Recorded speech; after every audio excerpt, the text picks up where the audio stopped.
আসসালামু আলাইকুম।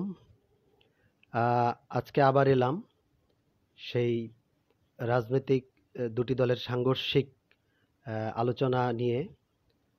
দুপক্ষেই সমান তালে তাদের নাম নিয়ে যেই লড়াই, সেই বিষয় সম্বন্ধে ব্যাখ্যা বিশ্লেষণ করার জন্য আমি গিয়াসউদ্দিন সবুজ আপনাদের সামনে আরেকটি ছোট্ট ভিডিও নিয়ে উপস্থিত হয়েছি।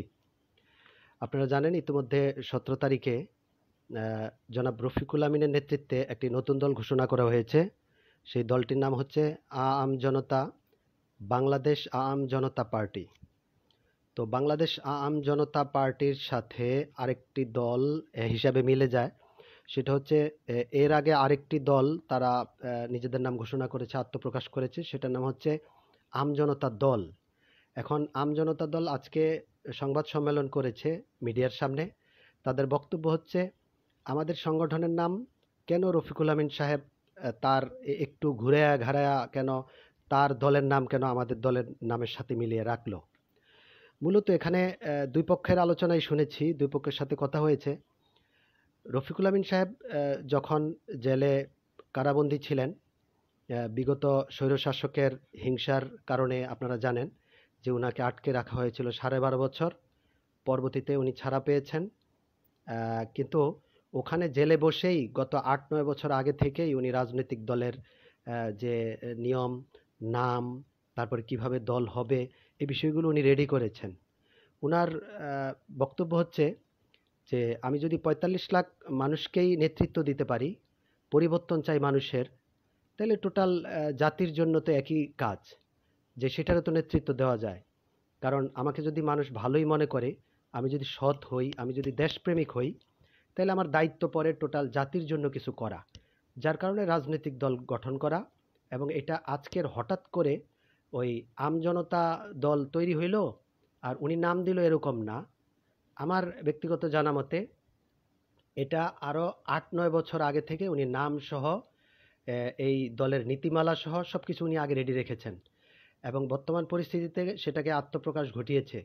অনেকে হয়তো মনে করবেন এখন সুযোগ হয়েছে, কিংবা ফ্যাসিস্ট সরকার নেই এই কারণে হয়তো উনি দল গঠন করেছে, এখন অনেকেই দল বানাচ্ছে। মূলত বিষয়টা সেরকম না। দল বানিয়েছেন, আগে থেকেই প্ল্যানিং ছিল। রফিকুল আমিন এমন একজন ব্যক্তি যিনি আগে পরিকল্পনা ছাড়া কোনো কাজ করেন না। উনি অনেক আগে পরিকল্পনা করেন, এটার মিশন সাকসেসফুল করেন এবং ভীষণ বাস্তবায়ন করেন। তার নাম হচ্ছে জনাব রফিকুল আমিন। এখন আমজনতা দল যে বিষয়টা বলছে যে উনি যেই দলটা গঠন করছে সেই দলের নাম কেন বাংলাদেশ আম জনতা পার্টি দিল, উনাদের নামের সাথে কেন মিল হলো? সুতরাং তাড়াতাড়ি নাম পরিবর্তন করতে হবে উনাদের দাবি, নয়তো ওনারা হয়তো অনেক কিছু করবে, অনেক আন্দোলন সংগ্রাম করবে, বিভিন্ন জায়গায় যাবে। এখন বক্তব্য হচ্ছে যে আম জনতা দল বুঝে এটা করছে নাকি তাদের সুনামের জন্য এগুলো করছে? তাদেরকে অনেক মানুষ চিনে না, রফিকুল আমিন সাহেবকে টোটাল জাতি চিনে। রফিকুল আমিন সাহেবের দল এগিয়ে যাবে, এখন তাদের অনেক কিছু সমস্যা হবে। সম্ভবত এটার জন্যই তারা এটা নিয়ে উঠে পড়ে লেগেছে। একই রকম নাম পৃথিবীর বিভিন্ন দেশে কিন্তু নাম আছে, বিভিন্ন দেশে কিন্তু দল আছে একই নামের। আমি যদি পার্শ্ববর্তী দেশ ভারতের কথাই বলি, ভারতের যে সবচেয়ে প্রাচীন এবং আহ, বিগত সময়ে তারা সরকারে ছিল কংগ্রেস ইন্ডিয়া বা ভারতীয় কংগ্রেস, যেই দলটার নাম, সেই নামে নামে আবার মমতা ব্যানার্জি যিনি পশ্চিমবঙ্গের মুখ্যমন্ত্রী, ওনার দলের নাম কিন্তু তৃণমূল কংগ্রেস। তাহলে তৃণমূল কংগ্রেস আর ভারতীয় কংগ্রেস একই রকম নাম, দুইটা শব্দ চেঞ্জ। এখন আমজনতা দল বলতেছে যে তাদের নামের সাথে হুবহু মিলে। আমি তো দেখতেছি শুধু জনতা শব্দটা মিলে। তাই বাংলাদেশে জনতা দল বা জনতা নামে অনেক দল কিন্তু আছে, জনতা শব্দ ব্যবহার করছে। আর ওনাদের আমের সাথে কিন্তু ওদের আম মিলে না। কারণ ওরা লিখছে আম। আম মানে হচ্ছে যেটা এই যে রাজশাহীতে বেশি হয় এবং কিছুদিন পরে জ্যৈষ্ঠ মাসে বাজারে খুব পাওয়া যাবে, পাকা খেলে খুব মিষ্টি হয়, সেটার নাম হচ্ছে আম। আর যেটা রফিকুল আমিন সাহেব যেই দলের নাম দিছে, এটা হচ্ছে আম জনতা দল। আম জনতা পার্টি মানে আম বলতে বোঝাইছে উনি সাধারণ। সাধারণ হতে আম একটু টান দিয়া আম, আম জনতা পার্টি।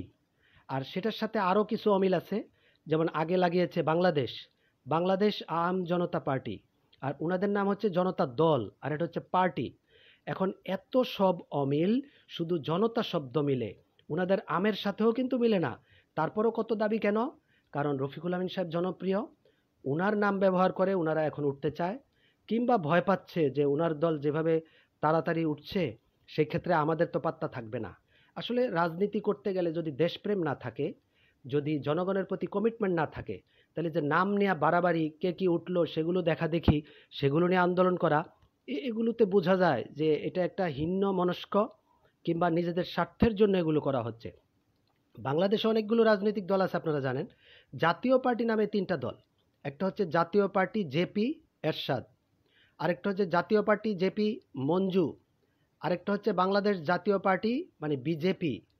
তাহলে শুধু জাতীয় পার্টি নামে ৩টা দল, তাদের কিন্তু কোনো প্রবলেম হয় না। ধরেন আওয়ামী লীগ একটা পার্টি, আবার আছে ন্যাশনাল আওয়ামী পার্টি। ওই আওয়ামী মিল দিয়ে মিল হয়, যেমন ওনাদের সাথে এখানের বাংলাদেশ আম জনতা পার্টির সাথে জনতা শব্দটা মিলে যায়। যেমন ছাত্র সংগঠন ছাত্রলীগ, আওয়ামী ছাত্রলীগ, আবার ছাত্রলীগ জাসদ, ছাত্রলীগ বাসদ। তো এরকম কিন্তু একটা দলের সাথে একটা মিল আসবেই।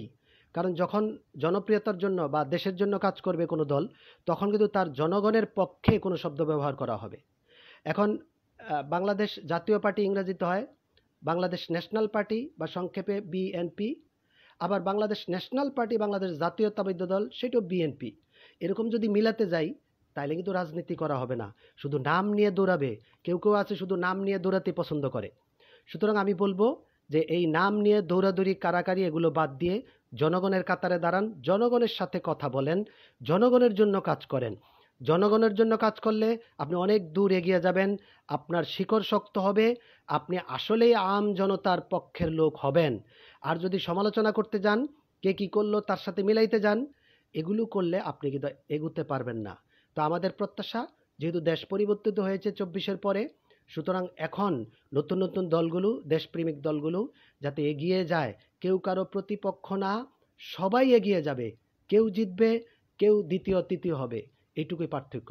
তো সুতরাং আম জনতা দল আপনাদের উদ্দেশ্যে বলবো যে বাংলাদেশ আম জনতা পার্টির সাথে আপনাদের নামের কোনো মিল নাই, শুধু জনতা শব্দটার মিল আছে।